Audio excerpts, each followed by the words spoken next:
Qui est derrière le meurtre de ce rabbin israélo-moldave qui n'avait plus donné signe de vie depuis jeudi aux Émirats où il vivait? Son corps a été retrouvé dans la matinée. Aucun détail n'a été donné sur l'endroit où sa dépouille a été retrouvée, ni sur les circonstances du meurtre. Frédéric Simon, vous êtes avec nous en direct de Tel Aviv. Que dit-on de ce meurtre en Israël? Quelles sont les informations dont vous disposez? Eh bien, la toute dernière information sur cette affaire, le ministère de l'Intérieur des Émirats Arabes Unis a annoncé il y a une demi-heure environ avoir procédé à l'arrestation de 3 personnes qu'il affirme être les meurtriers de Tzvi Kogan.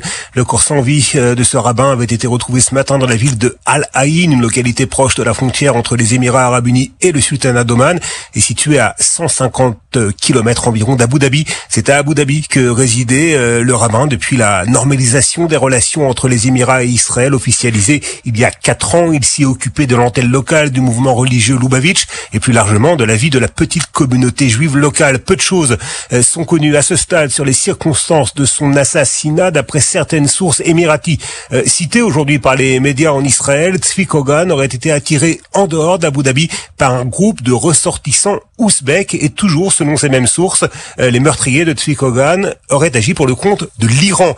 Si c'est le cas, cet assassinat s'inscrit probablement dans le cadre de la riposte annoncée par le régime des Mollahs après les raids aériens menés par Israël en Iran en fin octobre. Quoi qu'il en soit, le Conseil israélien de sécurité nationale recommande aux Israéliens d'éviter de se rendre aux Émirats Arabes Unis.